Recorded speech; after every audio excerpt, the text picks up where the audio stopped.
Hey guys, Sri Lanka Sammy coming to you live from the Camelot Beach Hotel in the Gumbo Beach, Colombo, Sri Lanka. I got my friends here, and it's a crazy day today. It's a crazy day. Check this out. Look at that.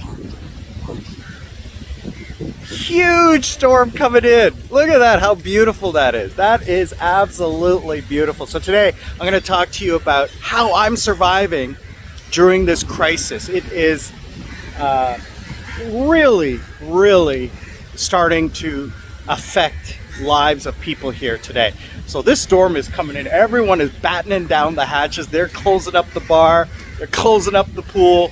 Everybody's heading inside. I'm going to walk over back to my room. Because as you know, I'm staying here for the week because of the situation, the power situation.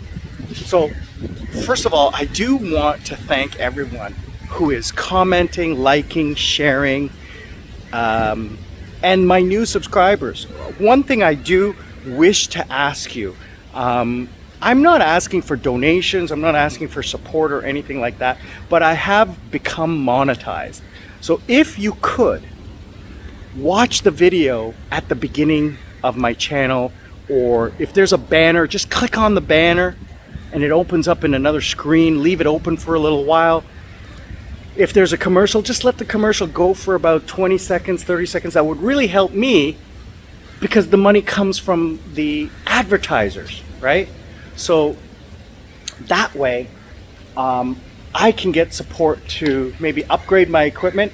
The stupid thing, I bought a USB microphone. I connected it to my phone and it doesn't work.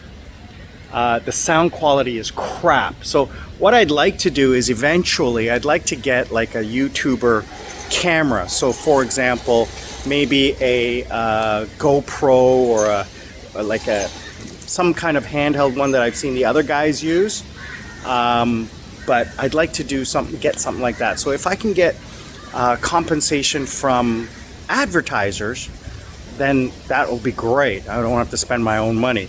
So let's head on. Whoa, did you hear that? All right, let's head on up to the room. I'll see you guys in a minute. Yeah, so here we are back in the room. Not even 30 seconds from when I walked from where I just took the video, just 30 seconds ago, I walked up to the room and look at this.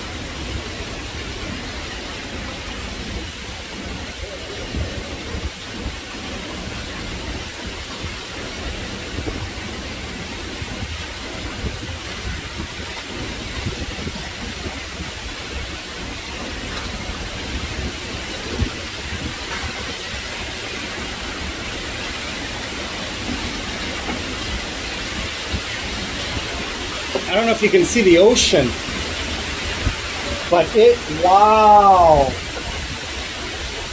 I have never seen it like this. This is amazing to see nature like this.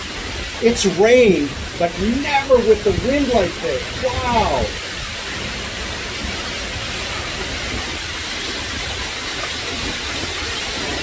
Look at that. So I'm just gonna stand here. Hopefully you can hear me, but wow, that is, I don't know if you can even see that. It's so, I can barely see the ocean from here. Yeah, I'm getting wet. Yeah, I'm gonna go in. This is crazy. Wow. I've never seen that before here.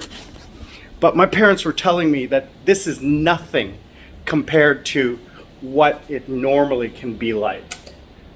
So let's turn on some lights and get comfortable here. So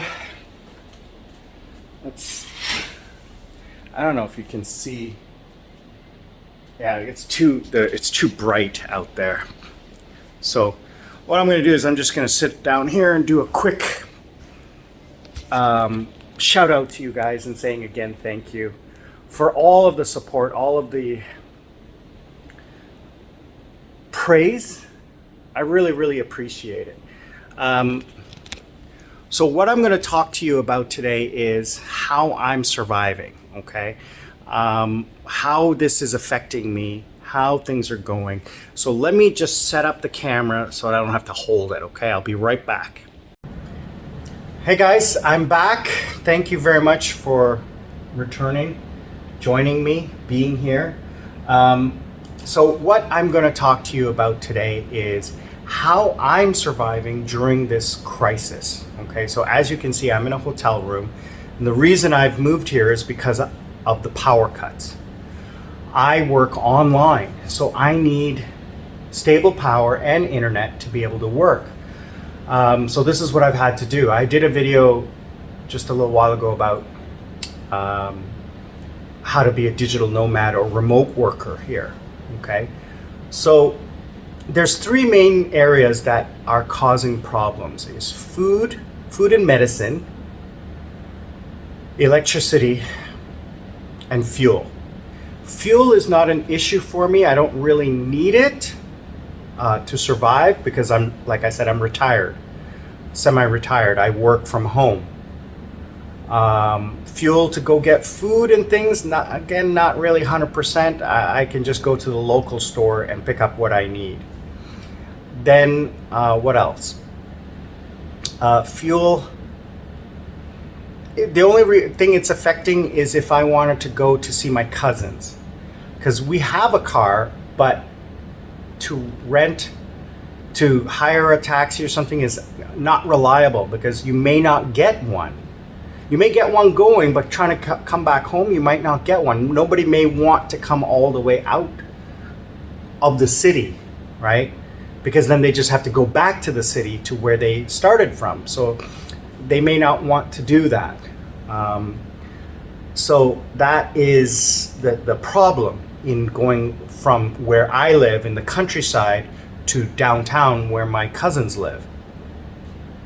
So, you know, that's a big problem. That's causing me problem. Cooking gas, huge problem. Not for me specifically, again, because my family uses electric, or we have gas a little bit, or wood. And we have a maid that comes in 3 times a week, 4 times a week. She cooks with the wood because she's used to doing that. So that's not a problem. And the food comes out great. So again, not a huge issue for me. This is not downplaying that it's not a huge issue for others. I'm just giving you the feet on the ground situation, how I'm surviving as an expat. Again, those of you who are new, I'm a citizen, but I'm an expat. I only arrived in Sri Lanka 3 months ago, about 100 days ago. My parents live here, so, you know, I have the house and everything that I need to live and survive. So the second thing is power. Power is a huge deal. Up until this week, power was insanely fluctuating here and there. Sometimes we would be cut in the morning, sometimes in the early afternoon, sometimes in the early evening. At least 2.5, 3.5 hours a day, broken up into 2 blocks. So the first block in the morning, the second block in the evening. Now the government has changed that situation. Let's see here. Let me get logged in. Sorry. Oh, geez. Internet here is... Yeah, that's another thing I'm going to talk about is the internet. Yeah. So, sorry about that. So the power cut schedule that has happened used to be like, say for example, 2 hours, 9 till 11 a.m. Then 6:30 till 7 or 7:20 or something like an hour. So total was about 3.5 hours that we would be without electricity. Now, depending on what time the power cut would occur, sometimes it wouldn't really interfere with my work, but then other times they would move it till 3 till 5, which cuts right into the prime time of my work.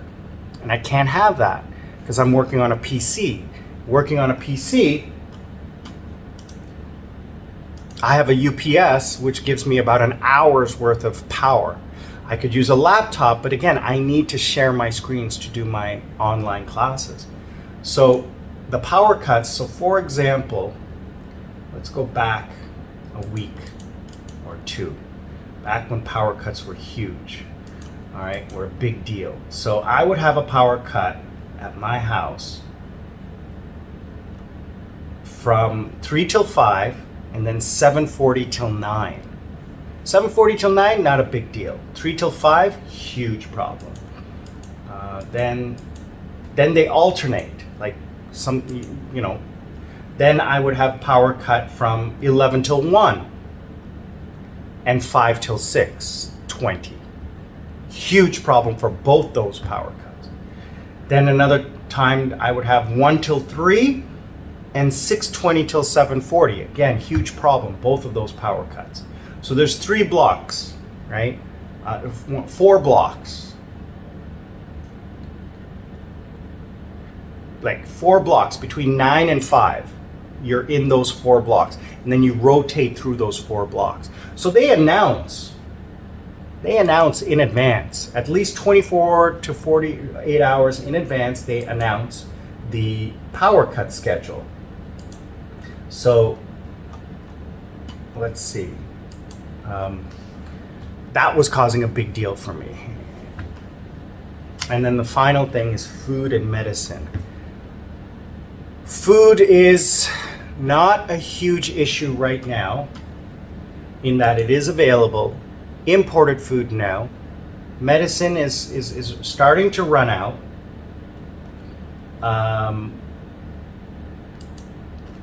There are issues with government saying, medicines are not government, hospitals saying, medicines are running out. So that's the situation there. Inflation has caused food to rise. I can still buy food because, again, I have money coming in from overseas. So the exchange rate covers the inflation rate, which is 30-40% on food. I can't find some of the foods that I'm used to, the imported stuff like sliced meats and cheeses and things like that. But the basic necessities, rice, chicken, fish, not a problem. Vegetables, not a problem. Right now. We'll talk about the future later. So let me jump back to the power cut. So today, May 24th, my area, no power cut. And there's only a tiny little power cut between 3 and 6.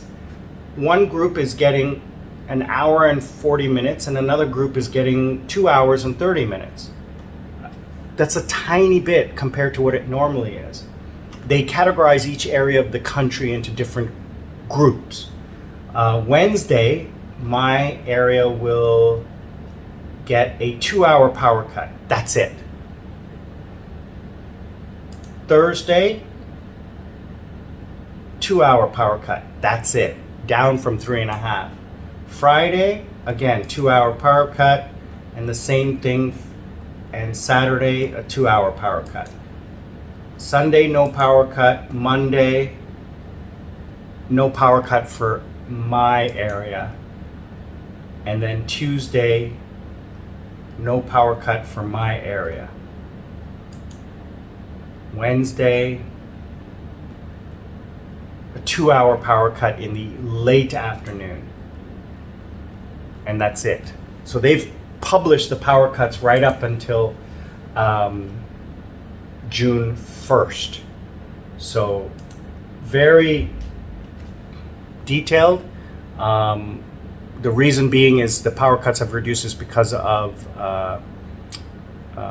the rains have filled the reservoirs. So they're using hydroelectric, and fuel has arrived from India. So how am I surviving? I am luckier than probably 90% of the average people here. I'm not trying to say I'm better or anything like that, please. I'm not saying that. I'm very, very lucky that I can afford to pay for the necessities. And by doing so, I'm supplying the country with outside money because I'm bringing money in from outside to support the local economy. I'm not earning money in Sri Lanka. I'm earning money outside. So that is a benefit. I'm supporting by every time I see tourists, commenting, I'll direct them to my YouTube videos and say, please come. Your government saying that it's dangerous here. It's not. It's dangerous if you participate in protest. It's dangerous if you try to cut in line in a gas lineup. Okay? Yeah. I've seen things. I've seen, arguments of people lining up for gas just a couple days ago. I've seen burned out buildings, buses. Those were protests against the government, not against tourists. They're not going to come to a tourist hotel and attack you. They're not going to shake you down while you're driving down the road. They're not going to rob you. They know that if they start attacking tourists, it's the end of the country because tourists are never going to come back. So tourists are treated like gold here. They go the extra mile to ask you, can they do anything for you? Is there anything you need or want? So, and any money you give them, they're so appreciative. Not money you give them, so anything that they earn, that you pay them, they're very, very appreciative. So that's how I'm surviving. I'm holding out for this week, next week, maybe what'll happen next week, I don't know, but I'll update you guys, let you know. And please, thank you for supporting me. Thank you for liking, sharing, commenting. I do appreciate the comments.